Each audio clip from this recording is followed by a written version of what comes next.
ሰላም ውድ ተማሪዎች እንዴት ናችሁ? ዛሬ የመጨረሻውን ክፍል 3ን የ2018 የሂሳብ ሞዴል ፈተና የስድስተኛ ክፍል ይሄ የመጨረሻው ክፍል ነው። ወደ ጥያቄዎቹ ከመሄዳችን በፊት እንደተለመደው ቪዲዮውን ላይክ ማድረግ እንዲሁም ሼር ማድረግ፣ ሰብስክራይብ ያላደረጋችሁ ሰዎች ሰብስክራይብ ማድረግ አትርሱ። ወደ ጥያቄዎቹ 21ኛው 420 ኦቨር 910 በዝቅተኛ ሂሳባዊ ቃል ሲቀመጥ ነው የሚለው 420 ኦቨር 910 መጀመሪያ ዜሮን በዜሮ እናጥፋ 42 ኦቨር 91 ይቀራልን ማለት ነው። 91 በ7 ይካፈልልናል። በ7ም ማን 42ም በ7 ይካፈላል። 42 ሲካፈል ለ7 6 ነው። 91 ሲካፈል ለ7 13 ይሆናል። መልሳችን 6 ኦቨር 13 የሚለው ይሆናል ማለት ነው። አመሮሃ 22ኛው ከሚከተሉት አረፍተ ነገሮች ውስጥ ትክክል የሆነው የቱ ነው ይላል። 3 ሁለተኛ የሚል አለ። 3 ሁለተኛ ማለት 1 ጊዜ 2 1.0 10 ለ2 1 ነጥብ ማለት ነው። 1.5 1.5 ሲባዛ በመቶ ይሆናል። እዚህ 0 ተወጣና 0 ሲጨመር 150 ፐርሰንት ነው የሚሆነው። እዚህ 50% ነው የሚለው ልክ አይደለም። ለደሞ 28 ኦቨር 35 28ን ለ35 ስናካፍለው 0.8 ነው የሚመጣልን። ወደ ፐርሰንት ሲቀየር ምን ይሆናል? ከምን ፐርሰንት ጋር እኩል ይሆናል? 80% ጋር እኩል ይሆናል። ይሄ ልክ ነው ማለት ነው። ስለዚህ ልክ ካገኘን ሐመርሃና ልክ አይደለም። ብዙ ጊዜ ፈተና ላይ አንድ ልክ ካገኛችሁ በቃ ብትወጡም የተሻለ ነው።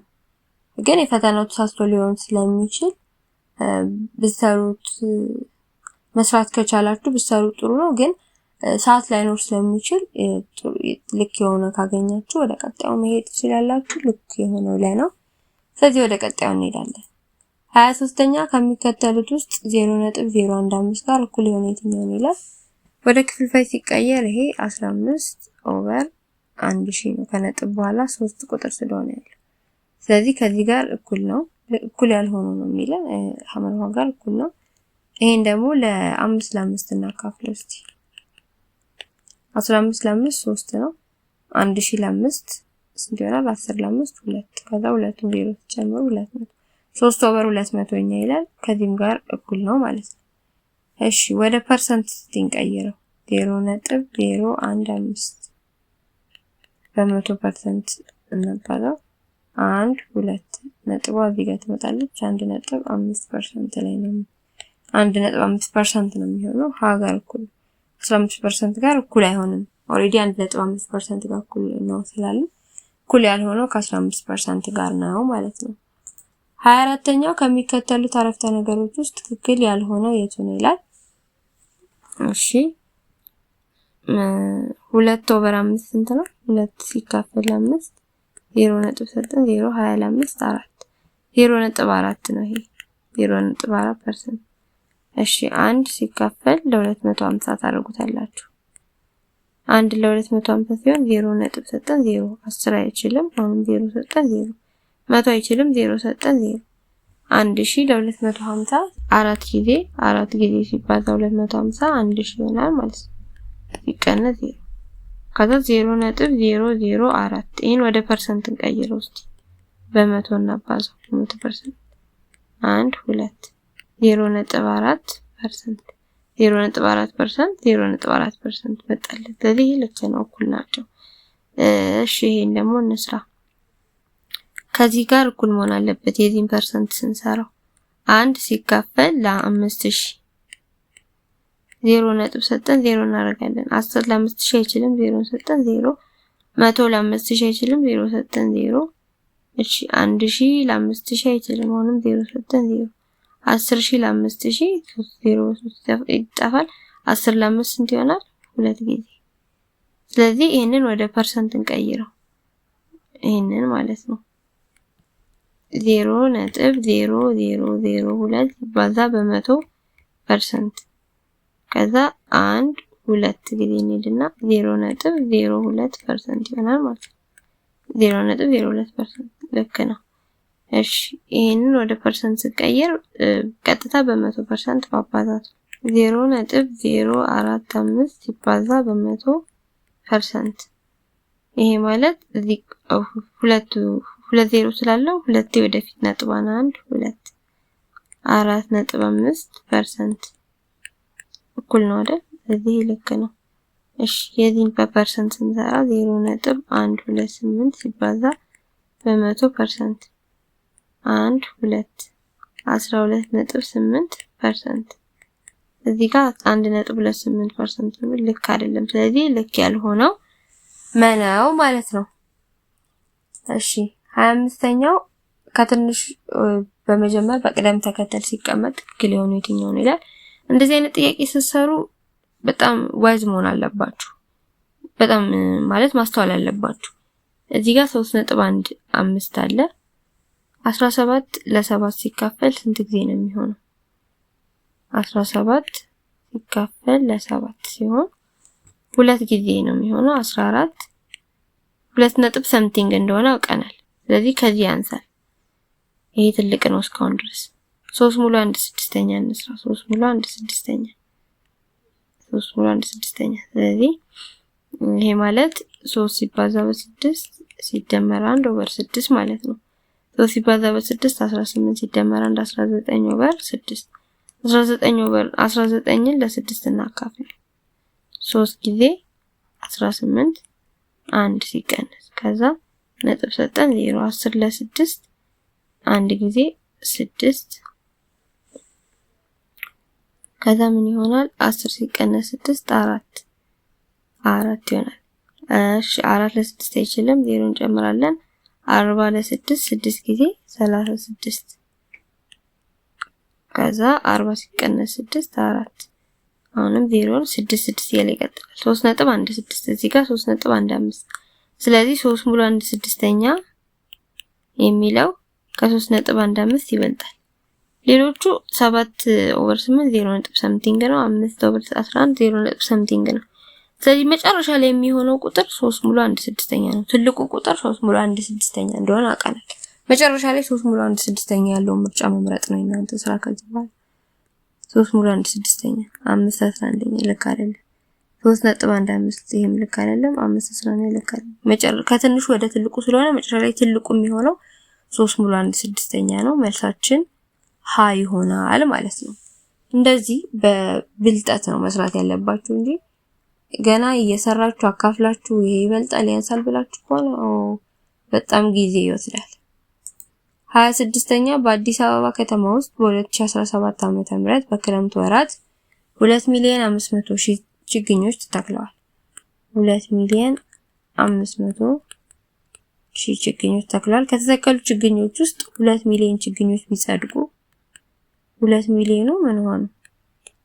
ጸደቁ ማለት ነው።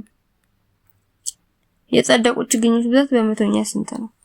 በመቶኛ ለመስራት ምን ማድረግ ነው? ሁልጊዜ ከታች ታህቱ ጠቅላላውን ነው የምታረጉት። ከላይ ደግሞ መቶኛ ለመስራት የፈለጋችሁት ነገር። አሁን የጸደቁት ስለተባልን ከላይ የጸደቁት፣ ያልጸደቁት ቢባል ያልጸደቁት ይሆናል።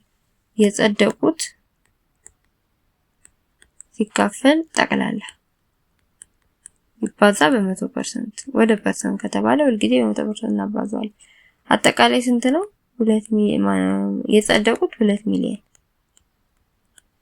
አጠቃላይ 2,500,000። 5 0 በ5 0 እናጠፋዋለን። ሲባዛ 100% አለ እዚህ ጋር 20 ኦቨር 25 ሲባዛ 100%።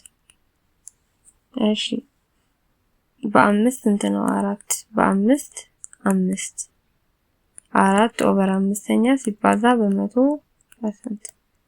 5 ጊዜ 1 100 በ5 20 ይሆናል። ከዛ 20 ሲባዛ በ4 80 ማለት ነው። 80% ይሆናል ማለት ነው። ምኑ መልሳችን 80% ይሆናል፣ ሀ ይሆናል ማለት ነው። እንዴት ነው የሰራሁት? 4 ኦቨር 5ኛ ከመጣ በኋላ 100% አለ አይደለ? አባዟቸው ሲባዙ አንድ ላይ 5 ለ5 ሲካፈል 1 ነው። 100 ሲካፈል ለ5 ደግሞ 20 ነው። ከዛ 20 ሲባዛ በ4 80% ይሆናል ማለት ነው። ስለዚህ መልሳችን ሀ ይሆናል። ያልጸደቁት ቢባል ምን ማድረግ ነው? ከመቶ ላይ 80 ስትቀንሱ 20% ታገኛላችሁ። ወይም ደግሞ በሌላ አሰራር መጀመሪያ ትቀንሳላችሁ። ከ2 ሚሊዮን 500 ሺህ ላይ 2 ሚሊዮን ስትቀንሱ ስንት ይቀራል? 500 ሺህ ይቀራል። 500 ሺህ ኦቨር 2 ሚሊዮን 500 ሺህ ጠቅላላው ማለት ነው። ባዛ በ100% አድርጋችሁም ስትሰሩ 20% ነው የሚመጣላችሁ። የመልሳችን ሀ ነው። 27ኛው 9 አምስተኛ እና 3.5 ድምር ስንት ነው? 9 አምስተኛ እና 3.5 ድምር ስንት ነው? እዚህ ጋር አሁን በክፍልፋይ ነው እየተጠበቀ ያለው። ስለዚህ እኛም በክፍልፋይ ነው የምንደምረው። 9 አምስተኛ ሲደመር 35 ኦቨር 10ኛ እናደርጋለን። የሁለቱ የጋራ ብዜታቸው ትጋባቸው 10 ነው። 10ን እንወስዳለን። 10 ሲካፈል ለ5 2 ነው። 2 ሲባዛ በ9 18 ሲደመር 10 ሲካፈል ለ10 1 ነው። 1 ሲባዛ በ35 35 ሲደምሯቸው ሁለቱን 53 ይመጣል። 53 ኦቨር 10 መልሳችን መ ይሆናል ማለት ነው። 28ኛው 12 ሙሉ 3/4ኛ ሲቀነስ 8.3 አሁን ደግሞ በነጥብ ነው። ስለዚህ ይሄንን ወደ ነጥብ እንቀይረው። 12 ሙሉ 3/4ኛ 12 ሲባዛ በ4 ከዛ ሲደመር 3 ኦቨር 4 12 ሲባዛ በ4 48 ነው። ሲደመር 3 51 ይሆናል። ከዛ ሲካፈል ለ4 51ን ለ4 እናካፍለዋለን። እሺ 5 እንቁረጠው 1 ሲባዛ በ4 4 ከ5 ሲቀነስ 4 1 ነው። 1 ለ4 ስለማይችል እቺን 1 እናወርዳታለን። 11 ለ4 2 ጊዜ 2 ሲባዛ በ4 8 11 ሲቀነስ 8 3 ይሆናል። ከዛ 3 ለ4 ስለማይችል ነጥብ ሰጠን። እዚህ ጋር 0 እናደርጋለን። 30 ለ4 7 ጊዜ 7 ሲባዛ በ4 28 እሺ ወደዚህ እንሂድ። 28 30 ሲቀነስ 28 2 ነው። 2 ለ4 አይችልም። 0 እንሰጣለን። 20 ለ4 5 ጊዜ 5 ሲባዛ በ4 20 ይሆናል። 20 ሲቀነስ 20 0። ስለዚህ የዚህ 12 ሙሉ 3/4ኛ ማለት 12.75 ከሚለው ጋር እኩል ነው። ሲቀነስ 8.3 እዚህ ጋር 0 እናርግ። ከ5 ሲቀነስ 0 5 ከ7 ሲቀነስ 3 4 ነጥብ እናደርጋለን። ከ12 ሲቀነስ 8 4.45 የሚለው ሐመሩሃ መልሳችን ይሆናል። ስለዚህ ሁለቱ ሲቀነስ 4.45 ይሆናል ማለት ነው። 29ኛው አንድ አትሌት በየቀኑ 17.4 ኪሎ ሜትር ሩጫ ልምምድ ያደርጋል። አትሌቱ በ11 ቀናት ውስጥ ምን ያህል ርቀት ይሮጣል ነው የሚለን። በአንድ ቀን በየቀኑ ስንት ይሆናል? 17.4 ኪሎ ሜትር ነው የሚሮጠው። ከዛ በ11 ቀን ውስጥ ስንት ይሮጣል? አንበለው ክሪስ ክሮስ። በሌላ አማርኛ የሮጠውን በ11 ማባዛት ነው። 11 ሲባዛ 17.4 ሲባዛ በ11 ነጥቧን እናስቀምጣት። ከነጥብ በኋላ አንድ ቁጥር አለን እዚህ ጋር አስታውሱ። ከዛ ነጥቧን አጥፍተን 174 በ11 እናባዛ። 1 ሲባዛ በ4 4 1 ሲባዛ በ7 7 1 ሲባዛ በ1 1 1 ሲባዛ በ4 4 7 1 ይሆናል። ከዛ መደመር 4 እሺ ሲደመር 11 አንዱን ጽፈን እንዳለን 2 ሲደመር 9 7 9 ከዛ 1 ከነጥብ በኋላ እንዳለን እዚህ ጋር ነጥብ እናደርጋለን። 191.4 ኪሎ ሜትር በ11 ቀን ውስጥ ይሮጣል ማለት ነው። ልምምድ ያደርጋል። መልሳችን ላይ ይሆናል። 30ኛው ለዚህ ጥያቄ በአጠቃላይ ለሶስቱ ክፍል የመጨረሻው 30ኛው ነው። 12/7 ሲካፈል 4.8 እሺ ምን ማለት ነው? 12/7 ሲካፈል 48/10 ከነጥብ በኋላ አንድ ቁጥር ስላለ ወደ ክፍልፋይ ስንቀይረው 48/10 ይሆናል። ይሄ ማለት ከማን ጋር እኩል ነው? 12/7 ሲባዛ 10/48 ከሚለው ጋር እኩል ነው። ከዛ ምን እናደርጋለን? 12 ሲባዛ በ10 ኦቨር 7 ሲባዛ በ48 በ12 ሲካፈል ለ12 1 48 ሲካፈል ለ12 4 ይሆናል። ከዛ ማን ቀረ? 10 ኦቨር 7 ሲባዛ በ4 10 በ2 5 ነው። 4 በ2 2 ይሆናል። 5 ኦቨር 7 ሲባዛ በ2 5 ኦቨር 7 ሲባዛ በ2 14 5 ኦቨር 14 የቱ ጋር አለ? ሐመር ውሃ ላይ አለ። ስትሰሩ ሁሉ ጊዜም ማባዛት ላይ አትፍጠኑ፣ ማካፈል ላይ ነው መፍጠን ያለባችሁ። እያካፈላችሁ እያቃለላችሁ ፋይናሊ የተቃለለው መልስ ባንዴ ይመጣላችኋል፣ ሳትለፉ ማለት ነው በቀላሉ። አባስታችሁት ቢሆን ግን በጣም ብዙ ቁጥር ነበር የሚሆንባችሁ። 12 በ10 120 ይሆናል። 7 ሲባዛ በ48 336 ነው የሚሆነው። ይሄንን አቃሎ ወደ 5 14ኛ ለመምጣት ብዙ ኤነርጂ ነው የሚፈልገው። ስለዚህ እንደዚህ ያረጋችሁ ብትሰሩት የተሻለ ነው። እሺ ተማሪዎች በ3 ክፍል ይዤላችሁ የመጣሁት የሂሳብ የ6ኛ ክፍል የ2018 ሞዴል ፈተና በዚህ ተጠናቋል ማለት ነው። ሌላ ጥያቄዎችን ደግሞ በሚቀጥለው ጊዜ ይዤላችሁ የሚመጣ ይሆናል። ይሄንን ስሪው በትክክል የምትሉ ጥያቄ ካለ ቴሌግራም ላይ ማናገር መላክ ትችላላችሁ። ጥያቄውን ያላችሁን ሀሳብ አስተያየት ኮሜንት ሴክሽን ላይ እንዲሁም ቴሌግራም ላይ ጻፉልኝ። በሚቀጥለው ሌላ ቪዲዮዎችን ይዤላችሁ የሚመጣ ይሆናል። እስከዛው ድረስ ቪዲዮዎቹን ላይክ ማድረግ እንደዚሁም ደግሞ ሼር ማድረግ ለሌሎች ሰዎች። ለቻናሉ አዲስ የሆናችሁና እስከዛሬ ሰብስክራይብ ያላደረጋችሁ ሰዎች ደግሞ ሰብስክራይብ ማድረግ፣ ቪዲዮዎች ሲሰሩ እንዲደርሳችሁ ደውል ምልክቱን መጫን አይርሱ። ሌሎች ያላያችኋቸው ተሰርተው ግን ያላያችኋቸው ቪዲዮዎች ካሉ ቻናል ውስጥ በመግባት ማየት መከታተል ትችላላችሁ። በሚቀጥለው ቪዲዮ እስከምንገናኝ ድረስ ደህና ሁኑ። ቻው።